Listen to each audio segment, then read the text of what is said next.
How do you start trusting again after you've been burned? I was in love. She was my wife, and I thought she was my best friend. Debbie and I had been married for 6 years when I found out it was all an illusion. We were living in Portland at the time. Debbie had recently taken a job as an internal auditor for the largest real estate firm in the city, and I was in sales with a national machine tool manufacturer. Given the range of my products, I was rarely downtown. Most of my clients lived in the suburbs or outlying areas of Western Oregon, but on this day I found myself in the city with an extra 2 hours to spare. I called Debbie to invite her to lunch and was disappointed when she told me she needed to finish her spreadsheet before an important meeting in the afternoon. I didn't want to miss the opportunity, so I stopped by Jake's for a plate of their crawfish etouffee. I enjoyed the nutty brown sauce with rice while listening to the ladies at the table behind me and wondering how they did it. All 4 women seemed to be talking at the same time. It wasn't the first time I had observed this phenomenon, and it always puzzled me. Men couldn't do that. I sat smiling to myself, trying to figure out how anyone could understand this gibberish when something one of the ladies said imprinted itself on my mind. I wasn't the only person intrigued by the lady's question, because the other 3 women at the table immediately fell silent. So Deborah Miller is doing the dirty deeds with Simon Walker? This question immediately caught my attention because my wife's name is Deborah. She uses that name in her professional life. Only family and friends call her Debbie. And Miller is the name she's had with me since we got married. I'm Mark Miller, by the way. One of the ladies asked, "Why, do you know?" The first one replied, "I was sitting in Deborah's office when she got a call from her husband. She declined his invitation, citing that she was working on her lunch hour. 5 minutes later, Simon poked his head into her office and asked if she was ready to leave. She nodded to Simon, then blushed and looked at me again, obviously embarrassed that I had heard her lie to her husband. My heart dropped at her words, but my ears remained alert as the other ladies continued this stream of gossip. It didn't take Simon long to sink his fangs into another married woman, did it? Deborah has only been in the office for a month. And it's only been 2 months since Heidi Johnson quit. I heard her husband made her quit after he found out about her affair with Simon. Can you imagine a mom with 2 preschoolers falling for Simon? What's his secret? You mean besides those big blue eyes, Ryan Gosling faces? All 4 women started laughing. I had heard enough, so I paid the bill in cash and went to my car. The rest of the day passed like a blur. I tried to figure out how I could confirm my worst fears. If Debbie slept with this asshole, we're screwed. So now, should I hire a private investigator to follow her, or were there other means to do so? Heck, I called Debbie's office and pretended to be a salesman. The receptionist kindly informed me that Miss Miller was out of the office and would be back at 2 p.m. So I'm keeping my fingers crossed that the rumors are unfounded. When Debbie got home that evening, I tried my best to act normal, although I almost lost my temper when she apologized for not being able to have dinner with me. She even had the nerve to kiss me on the cheek as she apologized. She asked if I minded making dinner because she wanted to take a little soak in the tub before we sat down to dinner. She poured herself a glass of wine and headed into the master bathroom. It was probably her way of cleaning up the evidence. Coming home and taking a shower would be too obvious. Debbie was smart enough to use the bathroom as camouflage. How many more nights would she use this ruse? I quickly prepared a salad and a tray of cheese and crackers, then headed for the bathroom. I undressed in the bedroom and went into the bathroom naked. Debbie nearly jumped out of her skin when I walked into the bathroom and started climbing on top of her. "Mark, what are you doing? Trying to scare me to death?" "Well, if you remember, Deb, I live here too. I just thought we could use the hot water together." Debbie has a clue when she's lying or needs time to answer a question. She doesn't know she has it, and I've never told her about it. I have seen it from time to time. Just last week I saw it show when a good friend of ours asked Debbie if she liked her new hairstyle. Debbie blinked twice and then told her friend that she absolutely loved it. Debbie showed it off before replying to me. I was just about to leave because I was terribly hungry. "Is dinner ready?" Before Debbie could wrap a towel around herself, I did my best to examine her. No distinctive bite marks, etc. Catching Debbie turned out to be incredibly easy. That evening, I downloaded a samizdat book called Amateur Detective Catching a Cheating Spouse to my Kindle. It only took me a couple of hours to read the basics, and the next morning I completed 2 tasks while Debbie was in the shower. First, I checked Debbie's calendar on her smartphone. At noon yesterday, Debbie had allotted 2 hours marked working through lunch. I noticed that the previous Thursday, the same 2 hours were allocated with the same notation. How sneaky of her. The second task was to download a tracking app on her phone. That was too easy, and after thinking about it, I checked my phone. Damn, there was a similar app on my phone. I quickly deleted the app from Debbie's phone. There was no point in rushing. I saved the app on my phone. It might come in handy later. You read stories about guys acting normal while waiting for proof of a cheating wife, but you can't believe how hard it is until you try it yourself. For the next 5 days, I tried my best to be a loving husband. Every morning I checked her calendar. Tuesday morning turned out to be a good day. Between noon and 2, there was a note. Working until lunch. After breakfast, I drove to my office and did my best to get something done. On the way to work, I bought a cell phone at Walmart. At 11 o'clock, I forwarded my regular phone to the new cell phone and left the regular phone on my desk. If Debbie had checked the tracking app she had installed on my phone, it would have shown that I was 30 kilometers from her office. If she called me, I could answer my cell phone. I got to the city center with 15 minutes to spare and settled into a Starbucks across the street from her office building. At exactly noon, she walked out the front doors with a man. Holy shit, he really did look like Ryan Gosling. I walked out of Starbucks to follow them. It may seem trivial, but following the advice in the book, I put on a baseball cap, sunglasses, and had a small pebble in my right shoe to change my gait. None of that mattered because the 2 lovebirds only paid attention to each other when they walked hand in hand 1 block to the lobby of the Vintage Hotel. I figured I had almost 2 hours, so I went across the street to the bank and started transferring some money, closing our joint credit card accounts and my home equity account. Debbie and I also had credit cards in each of our names. She wouldn't find out about the closed accounts until it didn't matter. I also called my company's law firm and got a recommendation for a divorce attorney. Called her office and made an appointment for the next day afternoon. With a half hour to spare, I returned to the hotel lobby.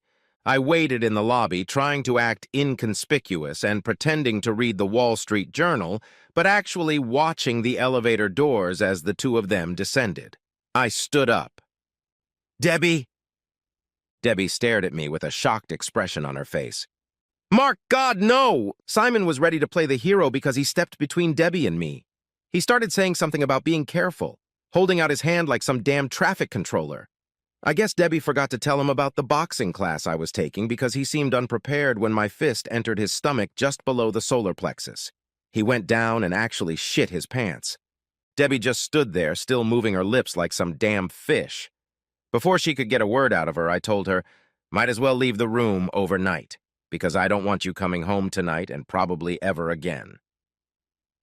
Unfortunately, right after I got home that day, a patrol car pulled up. When I opened the door, I was handcuffed and taken to the Multnomah County Jail, where I was arrested for assault. Simon pressed charges. I ended up spending the night in jail before being released the next day. When I got home, it was obvious that Debbie was in the house because almost everything small and of any value, including the watch my father had left me when he died, had been taken. I checked the closet, and Debbie's clothes were gone too. Good riddance. I still had time to shower and make it to my meeting with my lawyer. Over the next 3 months, the following happened, in no particular order.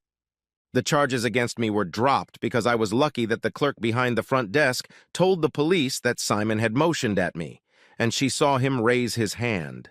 It looked to her like he was ready to attack me. I guess she was the kind of person who is happy to see any scumbag with a married woman get what he deserves. She wasn't really lying, she just interpreted Simon's actions in my favor.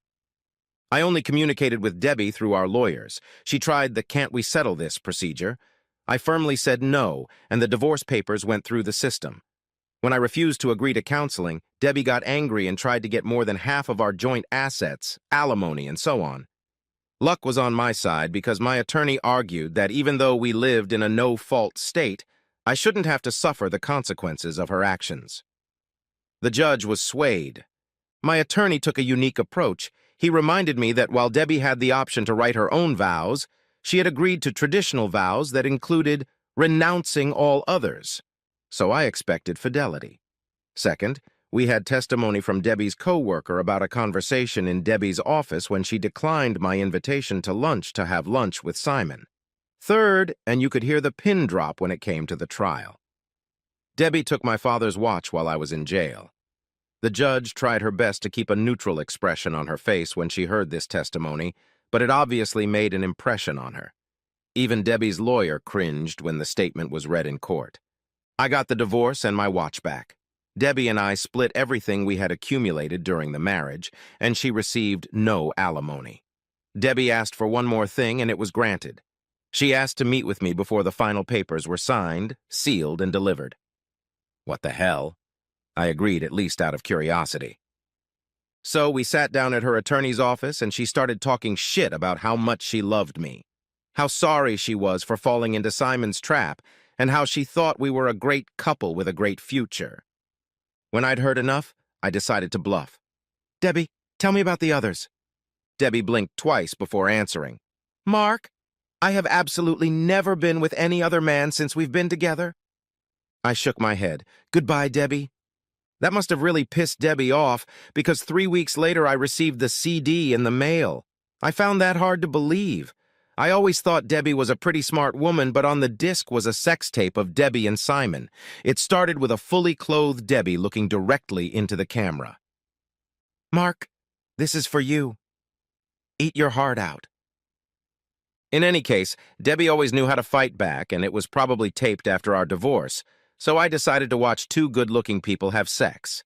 The whole video was only 15 minutes long, but it was one of the hottest 15-minute movies I've ever seen, so I thought it was worth sharing. I started a Tumblr account called Debbie Sleeps with Simon and posted the video to the site. The site racked up a couple hundred views each day and a huge number of likes before I deleted it. I seriously considered sending out links to the site to Debbie's parents, friends, and employer, but in the end, decided to ease the tension of the war. I never told Debbie about the Tumblr account, but I sent her an email warning her that another video like this would get on her father's computer screen. Debbie actually responded with an apology and an unconvincing explanation that she was still hurt by the way it ended and was trying to make me jealous. She promised to stop. I'm a pretty stand-up guy. I'm sure most people who know me even consider me a little cold. After the divorce and even after watching the video, I didn't cry, drink for a week, or think about eating my gun. I was just sad. After all, Debbie had been my best friend for the 6 years we'd been married. Her betrayal had stripped me of all trust in other people. If you start to think that people are untrustworthy, you start to see it in your everyday interactions with people. In my college psychology class, I'm pretty sure they called it a self-fulfilling prophecy. Now, when a bartender or a sales associate would give me change for a 10 instead of my 20, I thought they were trying to screw me over. Little things like that turned me into a cynic. My sales job didn't help either because it's such a dog-eat-dog environment. As for women, I was doing the usual routine, chasing skirts and hanging out in bars, kind of a lonely existence, until I met Becky. A year after my divorce, I met Becky at a dinner party thrown by some clients. Becky was beautiful, with green eyes, blonde hair, a figure that belonged on the cover of a Victoria's Secret catalog, and most importantly, the personality of a woman you'd be proud to bring home to meet your family. Her smile and laughter could light up a room. They certainly lit me up. I did my best at that dinner party to be the most charming and interesting man in the world. I could have sold Mexican beer that night. Now, if only I could sell myself to this lady. As we were about to call it a night, I approached Becky and asked if I could take her out to dinner next weekend. "How could I say no?" she asked. "You've worked so hard tonight that it makes me want to say yes. That effort should be rewarded." "Is it that obvious?" "Yes, but I think it's nice. I also asked our hostess what she thought of you, and she said you have potential. So, let's go out next Friday and find out." After 2 months of dating, we decided to become exclusive, but we didn't rush things. We lived apart, though we spent 4 or 5 nights a week together. Every one of my friends fell in love with her. The best part was that I was starting to fall in love with Becky and felt that she might be falling in love with me. The sex started right after the promise of exclusivity. A gentleman shouldn't kiss and tell, but without going into details, let me just say that up to that point, it was the best sex of my life. Nothing was off limits for her as long as it was limited to what two people could do to each other. In and out of bed, we had fun. Yes, I was beginning to think this could be my ticket to happiness. And then the bottom dropped out. My hunch that something might be wrong came one day when Becky and I took some time off early from our jobs and were hanging out for a beer. Becky's cell phone rang. She looked at the message and ignored the call. That wasn't like her. She usually answered the phone and told me who she would call back later. After my goofiness with Debbie, I had become more observant and suspicious. I wasn't about to play the happy cuckold role again. Later that night, I had the opportunity to grab her phone and go through her call list. She had missed a call from the person listed in her contacts as Little. Looking through the call log, I found several calls between the two of them. I then looked at Becky's calendar and discovered that she had an appointment with Junior for 1 p.m. the next day. Time to find my baseball cap, sunglasses, and shoe stone again. Thursday afternoon, I was at the sandwich shop across the street from Becky's office building. She left the building alone and headed north on Broadway before entering the Marriott Hotel. As soon as I entered the lobby, Becky and some man walked up to the front desk and spoke to the desk clerk. I couldn't believe my eyes. How could this be happening to me again? I almost threw up as I approached the two of them. "You're a cheater! You lying bitch!" Becky turned around and looked at me. I don't think the look on her face would have been any different if I had shot her with a gun. The man she was with looked at me and asked, "Who is that?"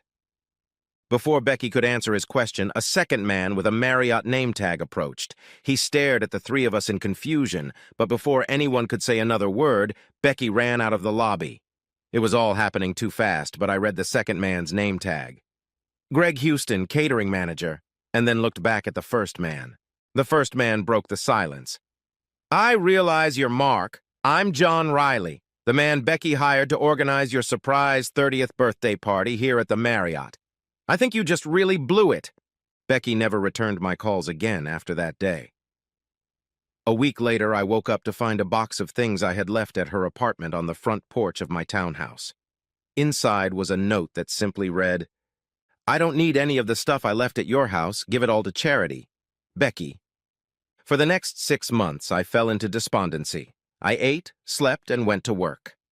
One afternoon, I decided to go out and attend the annual Portland Craft Beer Festival on the waterfront. I was just lucky enough to run into Becky there. She was with a guy, and they were clearly a couple. After Becky introduced us to each other, she asked him if she could talk to me. To his credit, her boyfriend said yes. "Mark, I'm sorry I never spoke to you again, but I was so hurt and so angry at the time. That night I called my mother, and she told me you were damaged goods and needed to flee. I took my mother's advice and left you alone." Becky, I wish I could be mad at you for the way things ended, but unfortunately I think your mother is right. Debbie's betrayal hurt me more than I could have imagined. I'm sorry I called you names in the hotel lobby. You didn't deserve it, and I was an ass. Mark, get help. You're too good a person to live the rest of your life alone because one person betrayed your trust. Find someone who can help you, whether it's a psychologist, a priest, or whoever. I'm sorry I wasn't the right person to give you your integrity back. We almost had something. Thanks for the advice. I think you're right and I need to get a grip. Thank your boyfriend for giving us a chance to talk. You deserve a guy who trusts you enough to do that. Say hi to your mom for me and tell her what I said. She raised a beautiful woman and her instincts were right. We stepped away from each other and I saw moisture in her eyes. I had to turn around quickly before she saw my tears. So, where do you go when you need to regroup and get your life back on track? Where I should have gone when my marriage fell apart. I took a 3-week vacation and went home to Chicago. Time to play prodigal son. My mom still lived in the house we grew up in on the north side of town. I was the only one of her kids to move out of the neighborhood, so she wasn't alone. My older sister had 2 children, and my younger brother had 3. I often teased him that his wife was a regular baby-making machine. 3 children before his 30th birthday. With 5 grandchildren around, Mom was busy. but I knew she missed my presence. I can't imagine why, though, since she always claimed I was the cause of her gray hair. On my second day in town, Mom invited my brother and sister and their families over for a big feast. She made my favorite meal, her homemade lasagna, and my favorite dessert, her chocolate cheesecake. Like I said, it was just like the prodigal son. I played the long-lost uncle and gave each of my nieces an expensive electronic gift that most of them were too young to use. You could see their parents rolling their eyes at my stupidity, but I think they appreciated my sentiment. After everyone left, my mom and I did the dishes together and were able to chat. Mom wasn't one to hand out advice. That was always Dad's job, but Mom always knew what to do. Your buddy Hank Taylor still stops by from time to time. He asks how you're doing. When was the last time you two talked? Not as often as we should, and before you say it, yeah, it's probably my fault we don't talk more often. Call him. Hank was my best friend from the time we met in kindergarten until I left for college. We were inseparable. In Little League, he was the pitcher and I was the catcher. For 6 years in soccer, he was the quarterback and I was his receiver. I quit baseball my freshman year because I was a mediocre outfielder at best, and the track coach noticed in gym class my ability to pole vault and high jump. I quit soccer after my freshman year because my father was worried that I would get injured and ruin my chances of getting a college athletics scholarship. As a junior in high school, I was one of the best pole vaulters in the country, and the University of Oregon was about to admit me. My father's decision to remove me from soccer had a negative impact on Hank's life. Our soccer team had just missed out on a state championship as a junior. Much of our success was due to the Taylor-Miller combination. I was Hank's #1 partner. His senior year was a bust. Most of the players had glass hands, and his stats weren't good enough to get him a college soccer scholarship, his first love. He got a baseball scholarship to Southern Illinois and excelled himself. Hank knew my father and his influence on my decision, and he never resented me for quitting soccer. I ended up going to university and was on my way to the Olympics when a freak accident ended my pole vaulting career. During warm-ups at the NCAA finals, my pole snapped in half. It happens once in a million. I fell at an awkward angle and shattered my knee so badly that it took 2 years of therapy to regain 90%. By then, the Olympics were over, and I had earned my bachelor's degree. I also had $250,000 in the bank after the pole manufacturer settled. In case you're wondering, Debbie couldn't touch the $250,000. With me at Oregon and Hank at SIU, we started to drift apart. I was one of his best men when he married Janice and was last home after Janice gave birth to their second son. It had been a little over 2 years since I'd last seen Hank, and if he was angry at my negligence, he didn't show it. 30 minutes after I called his house, we were sitting in his backyard drinking beer. First, I learned about what was going on in Hank's life, his job, Chicago firefighter, his wife, Janice, and his 2 sons, Mark and Hank. Then it was my turn. Hank learned of my divorce from my mom, but she didn't share any details. He was less surprised by these events than I expected. He was surprised when I told him how my relationship with Becky ended and how I had trust issues. After Debbie's infidelity, I had a hard time trusting anyone. It just seemed like it was every man for himself. Hank stared at me for a moment before answering. That's because you've been hanging out with the wrong people for the last 12 years. Let me tell you a story you don't know. For all 3 years that you and Ginny dated in high school, I had a crush on Ginny. Yeah, I can see by the look on your face that you had no idea. That's the way it should be. A friend never messes with a friend's lady, no matter what. Remember that trip to my uncle's cabin in Door County? You had to work on Friday, just like the girl I was dating at the time. Ginny and I went to the lodge Friday morning to get everything ready. You and Stacy were going to come over Friday night after work. Your car broke down, and you didn't get there until close to Saturday night. So, Jeannie and I were going to spend the whole night alone because we got a call saying you were stuck in Milwaukee. We're drinking cheap wine, and Ginny is still wearing one of her bikinis after swimming in the lake. And to top it off, the power went out at the cabin. So now we're sitting by candlelight. And you want to know what happened that night between Ginny and me? Nothing, because a friend never crosses that line. And if I hadn't been a friend and tried to hit on Ginny, you know what would have happened? Nothing! because Ginny was the kind of girl who would never cheat on her man. You went to Oregon and left the people you could count on to fulfill your Olympic dream. That's fine. But you shouldn't have replaced your friends with self-centered bozos who only care about themselves. I feel sorry for you, Mark. It took me a few moments to realize what Hank had said. Then I thought about Jeannie. Do you have any idea where Ginny is or what she's doing? I haven't seen her since the first Christmas I came home my freshman year in Oregon. We practically broke up that week. Another long-distance affair gone bad. That didn't help. I promised that things would be easy with Delta and the sorority girls. Jeannie was here a couple months ago. Now she's a widow with a 5-year-old son. A widow? What happened? Her husband's last tour of duty in Afghanistan. He got shot. She didn't go into detail, but I understand that he received some important medals for bravery and, unfortunately, posthumously. Ginny is trying to hang on for their son's sake, but you can see she's barely hanging on. She still lives in San Diego County, not far from the base, and his fellow officers look after her. It would probably be nice for her to hear from you if you wanted to get her email. Is she still attractive? Did anything happen between you two while she was in town? I looked over my shoulder as I asked this to make sure Janice couldn't overhear our conversation, but the front door was closed. You weren't listening, Mark. What the hell happened to you? First of all, I would never cheat on Janice. Second of all, Jeannie would never have sex with a married man. It's just not who we are. You need to get your head out of your ass. Only Hank Taylor could talk to me like that. That night I sent Jeannie an email. Jeannie, Hank Taylor gave me your email address. I hope it's not inappropriate of me to contact you, but I'll be in the San Diego area this weekend and was wondering if I could take you and your son out for lunch or dinner on Friday or Saturday, just to catch up with you. Best wishes, Mark. Early Tuesday morning, I received a nice, unexpected response to my email. Mark. How nice to hear from you after all these years. Lunch on Friday will be fine for me and my son, Kevin. My address is XX. I will expect you at noon unless I hear from you otherwise. Your friend, Jeannie.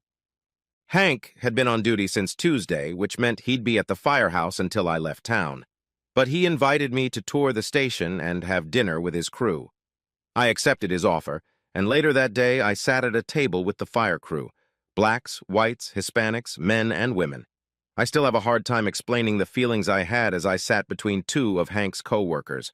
They were both willing to answer my questions. They were probably used to civilians being in awe of what they considered routine. What became apparent was the need for trust necessary to accomplish their tasks in firefighting. Each firefighter dared to enter a burning building only with the knowledge that their teammates would have each other's backs and do their job. This is probably when I began to realize that my life was starting to go off the rails.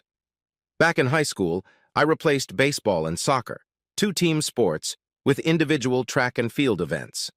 Although the overall score of the track and field team depended on others, my contribution was based solely on my efforts. Even my chosen profession, sales, was similar to this. Whether or not I made a sale depended almost entirely on my efforts. The only teamwork I could point to since I turned 15 was my marriage to Debbie.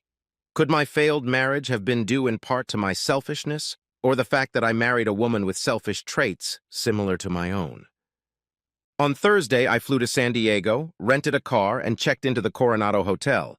On Friday, I drove north to Jeannie's house, one of 4 apartments in a 4-story townhouse. I rang the doorbell and waited, trying to hide a bouquet of flowers from a nosy neighbor. I almost dropped the flowers when the door opened. My God, Ginny was even more beautiful than she had been at 19. She was dressed in a bright blue sundress, and there was a little boy near her leg. Mark, welcome. She put her hands behind my head and kissed my cheek. Is that for me? She asked, pointing to the flowers. It was a stupid question, but I think she was trying to get me to say something because I was still just standing there, frozen. In response, I handed her the bouquet. Thank you, Mark. Please come in while I put this in the water. Mark, this is my son, Kevin. Kevin, this is Mr. Miller, an old friend I went to school with before I met your dad. Kevin held out his tiny hand and said, Hello, Mr. Miller. I finally found my speech and said, Hi, Kevin, shaking his hand. While Jeannie put the flowers in a vase, I looked around the apartment. The first thing that caught my eye was a folded flag in the center of a bookcase. On one side of the flag was a picture of a Marine. Attached to the frame were two medals, the Purple Heart and the Navy Cross. "That's my dad." I looked at the picture on the other side of the flag, Ginny with her husband and little Kevin on the beach. Just at that moment, Ginny walked into the room. "Ginny, I'm sorry if something comes out wrong, but this is a beautiful picture. The three of you look very much in love. You must miss him." "No need to apologize. That's good to hear. And yes, we were madly in love. I met him at Northwestern University. He was in the ROTC program when I was studying journalism. My classmates wondered why I had a crush on a military man, and most of my classmates didn't have much respect for the military. But besides being a strong, confident man, Chuck was the kind of man you could trust. He had a heart of gold." There's that word again. Trust. Jeannie's eyes were watering slightly as she looked at the picture, so I broke the silence. "You haven't had lunch yet?"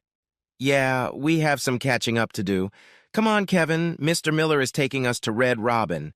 Kevin was very excited about this, and we jumped into Ginny's car instead of renting a car seat from me. The conversation was more animated during the ride, and by the time we got into the restaurant, the three of us were laughing at some silly joke Kevin had told us. Lunch had been great. Although there had been so many changes in Ginny's life since the last time we'd talked, marriage, a baby, widowhood. She has remained the same, kind, smart, funny, and charming. At one point, Ginny asked me why I was in San Diego. I was embarrassed, but decided to tell the truth. "I told you about how I got told off by my mom and Hank, so the truth is, I came here to apologize to you for the way I ended things back then. You deserved better, and honestly, listening to you tell me about your marriage to Chuck, I realized you did a lot better." "What are you going to do now? Are you going back to Portland?" "My flight doesn't leave till Sunday night. I think I'm going to spend the next couple days at the beach, run around a bit, and try to get my mind right. I've got a lot to think about." Kevin dispelled the boredom by coloring with the crayons they hand out to kids at the restaurant when the two adults got carried away. But after 2 hours, we ran out of time, so we drove back to Ginny's. "Mark, would you like to go to a barbecue at my friend's house tomorrow?" "What, and spend the day alone contemplating your belly button? That's a lot to ask." Ginny laughed. "Well, if you change your mind and decide to come to the barbecue with us, pick me up tomorrow at 11. Dress casual, shorts, and a polo shirt. Oh yeah, bring a beer." I told Jeannie I'd see her later, kissed her on the cheek, and shook Kevin's hand. As I drove back to my hotel, all the reasons I loved Ginny during those 3 years in high school came flooding back at me. The next day, Ginny, Kevin, and I went on a picnic. Ginny was wearing white cropped shorts and some sort of t-shirt with a bra. The shorts weren't too short for a family picnic, but they showed off how trim she kept her athletic legs. The top only hinted at cleavage, sexy but discreet. She gathered her blonde hair into a ponytail. Aviator sunglasses hid her brown eyes. After we parked the car, Ginny took my hand to introduce me to her friends. As we approached a small group of men, apparently all Marines, I felt their gazes studying me. I got the feeling that this picnic was partly a test to see if I was good enough to date Ginny. We were introduced to each other, and Ginny left me to make sure Kevin was with the other kids. At least that's the reason she gave me. I turned to the group. "I hope this isn't a cliché, but thank you for your service." Captain John Clayton answered for the group. "Whether it is a cliché or not, we are always happy to hear it. My father served in Vietnam, and I see the pleasure in his eyes whenever we are together. I'm in uniform, and someone thanks me. Very different from what he experienced after returning from Vietnam. From that point on, the conversation turned to more enjoyable topics, including manly sports. The day flew by quickly. I spent some time with Ginny, some time with the men, and even spent an hour in the kitchen with the ladies exchanging cooking tips. At the end of the day, I was invited to join the men at a local tavern after I drove Ginny home. Kevin was asleep in his car seat. "So, did I pass?" "I think so. But Doreen will probably call me after you leave for the tavern. Then I'll get another call tomorrow after the men report to their wives tonight. I hope you don't mind too much. They're a close-knit group who take care of themselves. I will always be a part of them because of Chuck." He and John Clayton were very close in Afghanistan. I held my breath and decided to ask the question that was swirling around in my head. So, the fact that I'm being tested means you want to keep dating me? Yes, Mark. We've both changed since high school, but I still have something in my heart for you. If you want to keep dating me, I'd really like that. I'd like that too, Jeannie. Let's start the test. We laughed, and I remembered how much I used to love the sound of her laughter. It'll probably be late when I leave the bar. Can we see each other tomorrow if I pass the tests? Ginny laughed again. I usually go to Mass at 10. You can join me at Mass or come later. She looked me in the eye. When was the last time you were at Mass, Mark? Other than funerals and weddings? It's been at least 10 years. I slowly drifted away from the church when I moved to Oregon. I didn't stop believing, I just stopped going to church. We pulled up in front of her house. I gently pulled Kevin out of the car seat and carried him to bed. I turned around and saw Ginny in the doorway, looking at us with a smile on her face. I walked over to her, gave her a hug, and kissed her. She kissed me back. I'll see you tomorrow. I'll be here at 9:30. Wish me luck. I walked into the bar and was greeted by 5 men, including John Clayton. What are you having, Mark? I looked around quickly. A beer would be nice. Rodriguez, 1 beer for our friend. The bartender poured me a mug, and the 6 of us took a table. John was obviously the leader, so he started the whole thing. Mark, we're not trying to offend you, but you have to realize that 3 of us at this table, including me and Roddy the bartender, owe our lives to Chuck Turner. Did Jeannie tell you anything about this? No, I'd seen the Navy Cross, so I knew it had to be something special, but I didn't want to get involved, so I kept quiet. Good for you, showing respect. I will tell you, though. We were patrolling the mountains near Pakistan when we were ambushed by about 40 Taliban. We couldn't launch an airstrike because that would have caused an avalanche. We couldn't retreat because they would have held the high ground and outgunned us. Chuck ordered us to outflank them while he and Rodriguez stayed in position to draw them closer. It took us 3 hours over this rough terrain to advance behind the Taliban. Within 3 hours, Chuck and Roddy were occupying them. We were able to outflank them, and from the high ground we were able to destroy them. But by the time we got to Chuck and Roddy, both were wounded. Chuck had 4 wounds, and he was still fighting. He died in my arms. Roddy was unconscious with wounds to his head and leg. Roddy has a prosthetic leg, and that's why he's a bartender and not on active duty. So that's why we're responsible for Jeannie, at least until someone comes along and relieves us of the responsibility. Someone worthy. I understand, John. Let me put it to you this way. Ask Jeannie if I ever did anything disrespectful in the 3 years we were together. My worst sin was letting her leave, but I think it turned out better for her because she met Chuck and had their son. I didn't have the maturity then to be a good husband or father. I never touched a woman in anger, even when I caught my first wife with another man. I may not have what you have, the courage to accuse men shooting back at you, but I'm not a coward either. I wouldn't back down if it meant protecting the man I love from harm. I've recently realized that I'm a little self-centered, but I'll work on that. So, now that I know how things are, let me ask you all. I paused to look around the table. Do I have your permission to keep seeing Jeannie? People might think it was a little over the top to ask permission to date an adult, but I saw it as a way to show respect for their obvious concern for a fellow widow. I wasn't pretending, but I'm a good salesman because I'm a pretty good judge of character. And it was the right question because the answer was a broad smile from John and the others. Roddy, could you get us something tasty? Make it a Knob Creek. Rodriguez brought 7 shot glasses half filled with the amber liquid. John raised his glass for a toast. To Captain Chuck Turner. Rodriguez joined us and we all clinked glasses and drank. We stayed for a couple more hours, drinking slowly to avoid drunkenness, but touching on many topics. At one point I was told why Ginny wasn't currently dating anyone. John told me the whole background. Ginny and another Marine had started a serious relationship last year. The problem was that Jeannie couldn't be serious with the other Marine, not after losing her first husband. And Tom had dreamed of being a Marine his whole life. Tom told Ginny that he would quit the Marines, and Ginny told Tom that if he did, she would never speak to him again. Tom transferred to Lejeune right after that, and from then on, Ginny wasn't serious until she got your email. Doreen said she called that day, very excited about your visit. Don't say I said anything. I won't say anything, but thanks for sharing. The next day, my affair with Jeannie began. I had racked up some serious Alaska Air frequent flyer miles flying between Portland and San Diego. Every other weekend was spent with Jeannie and Kevin. Hotel rooms were getting expensive on top of airfare, and Ginny wasn't ready for us to consummate the relationship.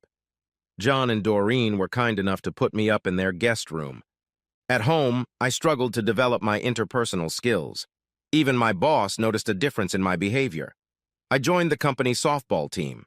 In San Diego, I played doubles tennis on the base courts. Jeannie was my partner, and we did well with new partners. This was my 5th trip to San Diego. It had been 3 months since my first visit.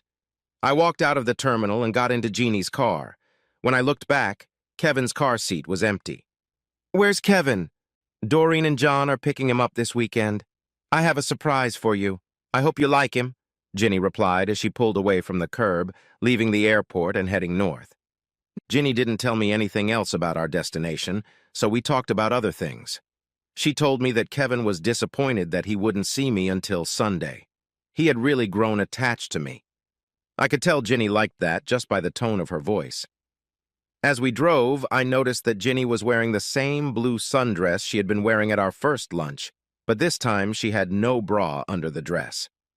We pulled up to La Jolla Beach and the tennis resort. She smiled broadly at me. "I think it's time, don't you?" My answer to her question was a wide grin. As soon as she parked the car, I grabbed her and kissed her. "You know I've fallen in love with you again, don't you, Mark? Sad." "Well, thank goodness, because I've been hoping you would since that very first weekend. I love you, Jeannie. What a weekend." Jeannie and I ordered room service and made love all Friday night. That's funny. We had sex twice in the 3 years we dated in high school, so we have some expectations of what that would be like. But the intervening years have taught us both something, thank goodness. Because what we did that night was nothing like the awkwardness of those 2 teenagers over 12 years ago. Let me just say that by the time I passed out after 2 a.m., a huge smile was shining on my face. We played tennis on Saturday afternoon and made love on Saturday night. Sunday morning, she surprised the hell out of me by taking us to a nude beach under the cliffs at Torrey Pines. Ginny stayed in her bikini swim trunks but took off her top. I mustered up the courage to take my swim trunks off for half an hour before worrying about sunburn and putting them back on. "How did you know about this beach? Don't tell me you've done this before." "Don't say anything, but Doreen and John come here from time to time. Doreen told me and swore me to secrecy. Now you're sworn in too. We watched people for a while and even thought about joining the volleyball game, but decided maybe next time. I figured that playing volleyball with a group of naked fellow students would be a great way to improve my interpersonal communication and team-building skills." It was early afternoon and time to pick up Kevin, so we headed back up the cliffs to the Clayton house. John greeted me with a firm handshake and a bottle of beer, and Doreen gave me a hug and a big smile. Kevin put his arm around my legs. We had dinner with the Claytons. Kevin spent the entire evening by my side. He seemed sad when Jeannie dropped me off at the airport. On the way home, I made a decision. 2 weeks later, we went back to the Claytons' place for drinks on Friday night. When John and I were alone, I initiated him into the matter. "I'm going to ask Ginny to marry me unless you have a reason why I shouldn't." "I'd be disappointed if you didn't. She's madly in love with you, and I can't imagine a nicer guy or anything else that would make her happier. Does this mean she'll move to Portland?" "If she says yes and agrees, I would try to get us back to the Chicago area. She misses her parents and siblings." "That's great, Mark. I know she's been talking about her family with Doreen. How are you going to work it out with Kevin?" "Yeah, I'm going to take him to lunch tomorrow and have a chat. Cross your fingers for me." You might be surprised by his reaction. That guy likes you. The next day, Ginny gave me a weird look when I told her that Kevin and I needed to run some errands together. But I got away with it, citing that it was guys' social time. We headed straight to Red Robin and took a table. Over 2 milkshakes, I asked a question. "Kevin, what would you say if I asked your mom to marry me? Would that be okay?" I held my breath, waiting for his answer. "That would be nice, Mr. Miller. My mom really likes you." "Do you, Kevin? Do you like me enough to live with your mom and you? Yeah. Would that make you my dad? Kind of. No one could ever replace your real dad. What did you call him? I called him Dad. Either. Then how about if your mom and I get married, you call me Dad? Would that be okay? Kevin had a cute smile on his face, and he replied briefly, Sure. We headed back toward his house, 2 ready, 1 left. I figured it would be hard for Kevin to keep our conversation a secret. As soon as we walked through the door, I had a ring in my hand and Kevin was carrying a bouquet of red roses. Ginny smiled when she saw the roses, then looked embarrassed when I dropped to my knees. Ginny, will you marry me? Not very original, but straight to the point. Ginny dropped to her knees and hugged me. Yes, I love you, Mark. That was all I needed to hear. Kevin gave us a hug. Unfortunately, he forgot to drop the roses first, and the thorns scratched my neck. Thankfully, that was probably the worst thing that happened in our years together. Epilogue. I'm not going to drag this out. My life with Ginny has been blessed in so many ways. We were married 3 months after I proposed. By then, I had found a great sales job at a startup north of Chicago, close enough to our families and old friends. Kevin now has a brother and sister. They all call me Dad because that's what Kevin calls me. Ginny still looks amazing after 3 kids. We still play doubles tennis, and please don't tell anyone. But we learn to play volleyball and have a game at Black's Beach whenever we visit the Claytons. Last May, our family met the Clayton clan in Washington, D.C. We took the usual tours, and on Memorial Day, we visited Chuck's grave in Arlington to pay our respects. It had been 10 years since Captain Turner had been taken from his wife and son. It was a sad, somber, and proud day. I was glad John and Doreen were there to help me comfort Kevin and Ginny. It took all day to bring back the smiles, and for a few days afterward, you could see the pain from time to time. But it was the right thing to do. To pay our respects to any person, whether a member of the military, a police officer, or a firefighter, who volunteers their lives knowing that one day they may be required to sacrifice everything to fulfill their duties. We are back from our trip, and it took a few weeks, but things are back to normal. Even Captain Charles Turner's flag, medals, and picture on the bookcase. For me, it's nice that Ginny and Kevin let me into their lives after having such a brave man as their husband and father. As for me, well, I'm glad I opened my eyes and ears to learn what trust really is. Even Hank has stopped threatening to kick my ass, although he still gets mad at me every time I miss a bunt during our softball league games. My excuse is that I'm distracted by a beautiful blonde with 3 cheering kids in the stands. My life is good,